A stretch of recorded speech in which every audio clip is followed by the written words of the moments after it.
Благодарам, председателе, почитувани присутни. И во текот на вчерашната комисиска расправа дадовме свое видување и коментар за предложената измена на закон, но дадовме и наши предлози во форма на амандмани со кои што предвидуваме поширок опфат на оваа мерка викенд без ДДВ. Зошто го зборувам ова? Ќе направам една компаративна анализа на предложената мерка од страна на владеачкото мнозинство и она што ние како опозиција во форма на амандмани го доставивме, но очекувано беше одбиено од мнозинството. За што станува збор? Прво, сакам да напоменам дека оваа мерка доаѓа како резултат и притисок на опозицијата, затоа што ако не искомунициравме ние во јавност дека ова е ваше предизборно ветување од кое што ретерирате, имам чувство дека немаше да дојде на дневен ред и немаше да се расправа по однос на ова, затоа што не е прв пат да ветите, а после изборно да не стоите на збор. Многу примери од минатото ни даваат за право да го кажуваме ова. Второ, кога зборувате дека посакувате конструктивна опозиција, се демантирате самите затоа што намерата ни е искрено да помогнеме и да дадеме наш опфат во спроведувањето на оваа мерка, но на жалост видовме вчера дека нашите предлози се одбиени од мнозинството и со тоа кога ќе зборувате за конструктивност, прво помислите на вас, затоа што ако сакате конструктивна опозиција мора да има конструктивна власт. Но во овој момент, на жалост, тоа го немам како констатација и сметам дека во догледно време нема ни да се случи. Трета работа за која што сакам да искоментираме тоа што направејќи ја компаративната анализа на вашиот предлог и на предлозите преку амандмани кои што ги дадовме ние,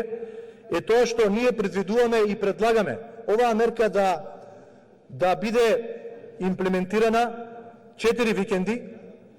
во месеците ноември, декември, јануар и февруар, затоа што на овој начин не се ограничуваат луѓето и не се ограничува нивната куповна моќ да ја искористат оваа мерка, имајќи во предвид дека најголем дел од граѓаните на Република Македонија, кои што, еве да кажеме дека ќе се одлучат да ја искористат оваа мерка и да во викендот без ДДВ да купат домашен производ, нема да бидат во состојба тоа да го направат, затоа што практично ќе кажам и ќе дадам еден пример. Ако едно семејство во кое што просечна плата е 15.000 денари, замислите како ќе си дозволи во овој ограничен временски рок, само во месецот октомври, како што вие предвидувате, да има можност да искористи оваа мерка, замислете во каков износ ќе биде потрошувачката од нивна страна. А имајќи предвид дека најголем дел од жителите, од граѓаните на Република Македонија имаат просечна плата во тој износ, јас сум убеден дека ефектот нема да го почувствуваат. Затоа што убаво замислувате дека и ја ограничувате можноста да до 30.000 денари биде износот на потрошувачката, но имам сомнеш дека голем број на граѓани ќе можат да си дозволат да направат ваква потрошувачка со оглед на тоа што ако погледнеме во реалноста, куповната моќ на нашите граѓани е многу помала. Па така еве ќе дадам пример, замислете со овој предлог граѓаните кои што ќе направат кои што ќе купат домашен производ во износ од 5.000 денари треба да добијат намалување на цената од околу 800-900 денари, кое што намалување на цена нема да го почувствуваат веднаш, туку ќе направат скиниење на фискалната сметка и после 5-6 месеци треба да чекаат поврат за тие средства, односно за тој износ од 800-900 денари да им се врати. Значи, во реалноста е спротивно од она што го вие предвидувате и замислувате дека ќе има олеснување и дека ќе имат бенефит граѓаните. Затоа нашиот предлог беше да не ги ограничуваме граѓаните. Ова мерка да се користи само за еден месец, туку да имаат можност граѓаните да ја користат во повеќе месеци, најмалку 4, за да согласно нивната куповна моќ тие одлучат кога ќе го искористат правото и кога ќе искористат оваа мерка. Па и со помал износ да ја искористат, сепак да имаат одредено олеснување и да имаат одреден бенефит. Вака како што е предложена измената на закон, јас сум убеден дека граѓаните ќе немаат никаков бенефит од овој предлог. И повторно, како што напоменав во текот на вчерашната дискусија, со овој предлог сметам дека популизмот е на многу повисоко ниво отколку реално дека сакате да помогнете на граѓаните. Втора замерка или втора забелешка на овој предлог од моја страна е тоа што единствено оние граѓани кои што имаат паметни мобилни телефони и кои што се корисници на мобилната апликација Мој ДДВ ќе имаат можност да ја користат оваа мерка. Зошто на овој начин се ограничува можноста, а имајќи предвид дека доколку на граѓаните им се овозможи намалувањето на износот на цените да биде во моментот на купување на производите и на тој начин директно да почувствуваат одреден бенефит, мислам дека ефектот ќе биде многу поголем отколку на овој начин, како што вие предвидувате, да чекаат најпрво да скенираат, па да чекаат после известно време враќање на тој износ за кој што ќе им биде намалена цената, а е во износ на предвидениот данок за додадена вредност. Така да, она кое што се зборува од ваша страна е контрадикторно и од овој аспект. Вчера слушнав дека предлогот кој што го даваме ние е одбиен и од друга причина, а една од причините која што се спомена е тоа дека требало да се има предвид и фискалниот ефект. Замислите луѓето кои што ја доведоа Македонија до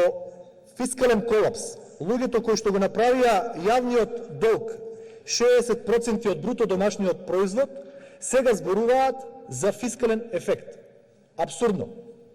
Замислете овие луѓе кои што потрошија 8,1 милион евра за службени возила и се луксузираат со државните пари, сега говорат дека фискалните импликации требало да се земат во предвид. А истите овие луѓе кои што пред избори со списоци во рака делеа картици како изборен подкуп, тогаш немаа предвид на фискалниот ефект, а денес во јавност велат имајте предвид фискален ефект. Еве и од тој аспект, ако имаме предвид да кажеме дека ќе има ова фискални импликации, па нормално е да има доколку сакаме да помогнеме на граѓаните. А ако сакаме да помогнеме, нормално дека ќе има фискален ефект, нормално е дека ќе има фискални импликации. А ако сакате популистички и декларативно само пред јавноста да изјавувате и да се фалите како што најдобро знаете тоа да го правите, тогаш можам да ве разбирам. Затоа што вашата цел очигледно не е помош на граѓаните во еден ваков период, туку да прикажете едно друго својство за вас дека работите, а колку тоа ќе им даде поддршка и помош на граѓаните, тоа е друго прашање. За ковид кризата и за тоа каков период не очекува и тенденцијата на зголемување на бројот на заразени, исто сакам кратко да го искоментирам, дека со предлогот вие кој што го давате и ограничувајќи ги граѓаните оваа мерка да искористат само во еден викенд, сметам дека исто така сте контрадикторни, затоа што од една страна ќе ги ограничувате угостителските објекти, ќе ограничувате цели сектори во нивното функционирање и делување, најавувате одредени ограничувања во форма на карантин и слично, изборувате колку е голема опасноста од евентуално ширење на заразата, а во исто време со оваа мерка оставате простор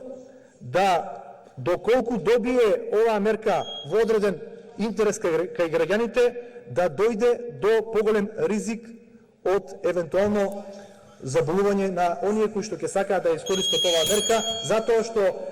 оваа мерка ќе ја користат во затворени продавници. Имам уште многу други работи кои што, доколку ми дозволите, ќе ги искажам да се запознае јавноста со ова што се предлага, но во интерес на времето ќе застанам овде.